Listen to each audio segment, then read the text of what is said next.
Selamat malam, salam Just Talk. Gue mau bahas Thomas Tuchel yang dipecat. Tapi sebelum ke sana, gue ingin mengucapkan selamat Natal untuk teman-teman yang merayakan, teman-teman Kristiani. Semoga damai selalu bersama kita dalam sikon apapun. Oke? Ya, Thomas Tuchel dipecat. Agak mengejutkan. Kenapa? Karena gue merasa dia performanya cukup bagus tahun lalu masuk final di Champions League dan kalah 2-1 tipis. Apa namanya? Gue nggak ngerti apa yang diharapkan oleh manajemen PSG karena kegagalan Thomas Tuchel ini kan tidak lepas dari tanggung jawabnya manajemen. Kenapa gue bilang begitu? Karena setahu gue Tuchel ini tidak seperti Pep di mana dia sangat sangat powerful, di mana dia punya hubungan baik dengan CEO-nya Soriano, dengan Dirteknya Begiristain, di mana dia selalu mendapatkan pemain siapa yang dia inginkan. Satu, atau tidak seperti zamannya Sir Alex atau Wenger yang cukup punya powerful. Setahu gue Thomas Tuchel ini nggak, makanya kita sering kali dengar berita gosip bahwa Leonardo sebagai Dirtek ini tidak cocok dengan Thomas Tuchel. Nah, penunjukan Leonardo ini agak aneh juga. Dia dipecat, terus sempat ke Italia, terus dipecat lagi, terus keluar akhirnya balik. Nah, penunjukan ini kalau gue bilang sih kelihatannya asal aja, karena bahkan Patrick Kluivert pun sempat ditunjuk sebagai Dirtek. Setahun akhirnya diganti.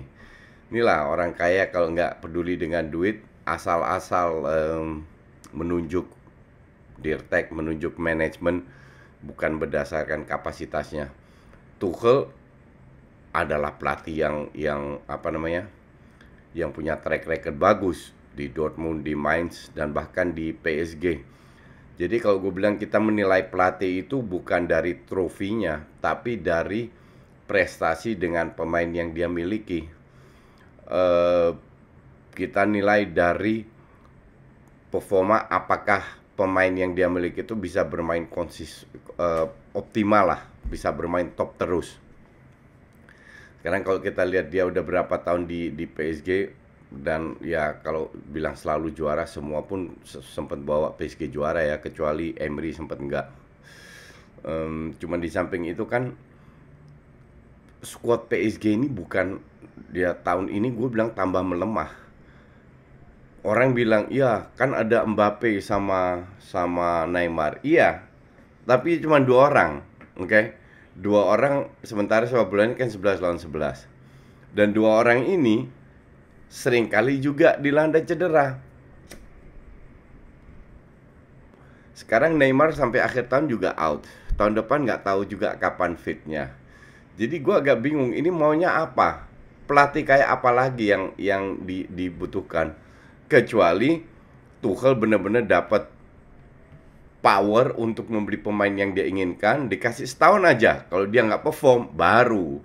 Tapi kan kasusnya ini nggak, dan gue nggak tahu juga apakah Tuchel ini, sorry, apakah penggantinya ini akan bagus. Nah, menurut Mauricio, gosipnya itu Pochettino, oke?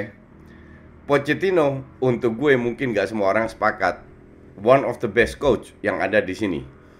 Bahwa dia selama ini bukan belum dapat klub, bukan berarti dia tidak diinginkan oleh klub besar. Mungkin nggak cocok, atau dia tidak mau.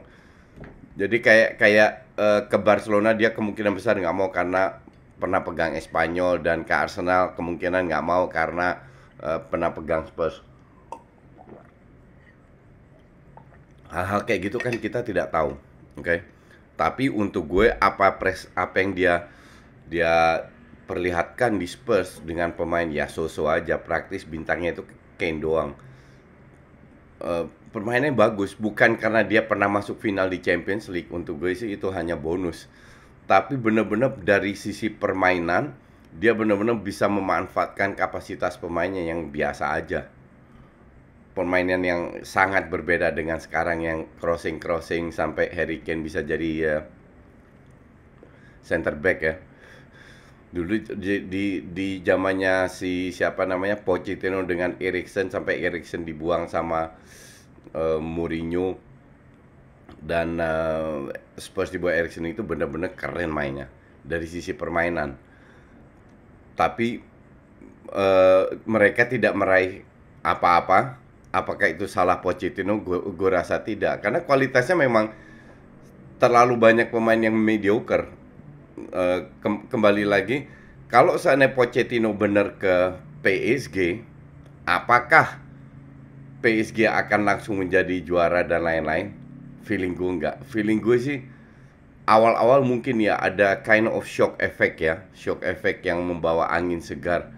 Cuman kalau lihat squadnya PSG sama kalau gue ngelihat squadnya Juve. Squadnya Juve ini terlalu banyak pemain yang nggak layak main di Juve. Gue nggak ngerti juga yang beli siapa. Dan kalau seandainya one day Pirlo dipecat, gue nggak yakin itu semua full salahnya Pirlo. Karena dia praktis nggak dapat pemain yang dia inginkan. Morata doang kalau nggak salah ya.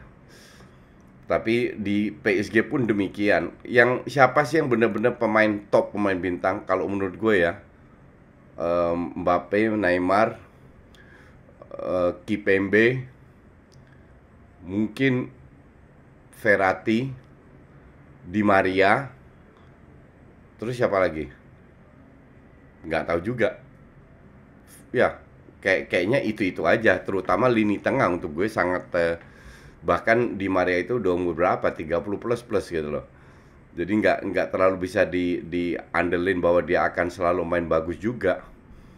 Di belakang juga setelah nggak ada Thiago, praktis Kipembe doang yang harus bekerja keras. Kalau lihat lini tengahnya, Paredes lah, bek kanan Kehrer lah, aduh terlalu banyak. Bahkan Moise Kean aja diambil, yang gagal di Juve, termasuk gagal di Everton, gagal dijadiin striker gitu loh.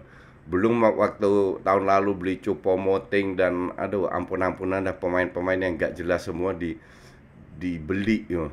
Ini kalau gue bilang ya bukan salah Tuchel. Tuchel berusaha, dan berdasarkan kualitas PSG itu mereka nggak bermain buruk. Tuchel prestasinya cukup bagus, bermain cukup bagus, nggak asal main. Memang kadang bermain very direct ya, mengandalkan skill. Tapi kalau lu punya pemain kayak Neymar sama Mbappe, masa nggak lu manfaatkan? Ya kan, sama kayak Barca punya Messi, ya dimanfaatkan lah. Juve punya Ronaldo. Ronaldo sekarang kan mainnya nggak kayak Ronaldo dulu yang masih bekerja keras. Sekarang kan cuma cetak gol doang. Ya dimanfaatkan sesuai dengan kapasitasnya dia sekarang. Terus akan kemana siapa berlabuh? Oh nggak, bentar sebelum ke sana. Kalau seandainya Tuchel nggak, Pochettino nggak jadi, terus siapa? Ada Allegri, ada Wenger. Jangan salah, Wenger itu masih ngebet ngelatih. Dan apalagi di Prancis, apalagi dia kenal ownernya cukup bagus. Jangan kaget kalau tiba-tiba mendadak Wenger masuk PSG. Terus siapa lagi tuh? Ya gue nggak tahu lah. Ada beberapa calon lah. Gue nggak heran kalau seandainya Allegri atau si Favre yang baru dipecat, bisa juga itu dari Dortmund.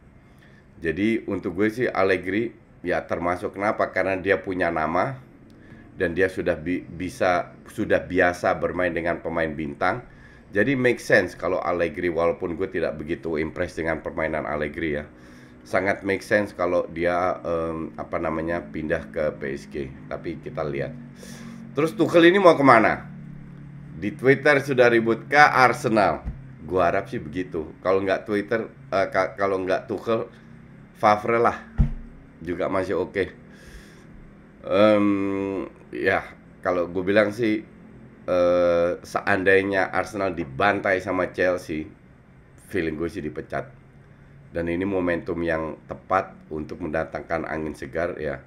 Gua harap sih Favre atau Tuchel, karena kedua pelatih ini cukup punya jam terbang. Dan harusnya ya mereka bisa memanfaatkan kapasitas pemain Arsenal. Pemain Arsenal ini dibilang nggak bermain bagus kan, bukan bukan mereka selalu bermain seperti ini. Kita tahu semua kapasitasnya. Mereka bisa bermain bagus. Gue selalu ambil contoh siapa? Perbandingan apple to apple ya. Shotton, Hasenhüttl. Apakah iya skuadnya Shotton lebih bagus dari Arsenal? Kan enggak. Orang bilang Danny Ings. Danny Ings itu gatot di Liverpool, di mana baru berapa tahun terakhir bangkit lagi. Gue lihat Hasenhüttl ini bisa bermain modern, positioningnya di lapangan bagus untuk pemain. Kalau seandainya Hasenhüttl bisa melakukan ini dengan Shotton, kan pelatih lain harusnya bisa lebih memanfaatkan kapasitas pemain Arsenal yang ada. Nah, ini yang gue harapkan. Jadi bukan kapasitas masih di bawah Big Six lah. Itu gue paham. Itu bukan berarti lu nggak bisa perform. Contoh paling bagus ya atau Rodgers lah. Rodgersnya Leicester. Apa kayak ya squad Arsenal di bawah Leicester sama di bawah Shotton? Kan enggak. Masih pemain itu bisa bermain bagus, cuman di bawah Arteta memang menurun. Nah, ini harus diakui bahwa kita nggak usah bicara strategi dan lain-lain. Gue tidak yakin bahwa Arteta bisa mengembalikan percaya diri, membiarkan mereka fun lagi untuk bermain untuk Arsenal. Tapi kita lihat. Oke, thanks for watching.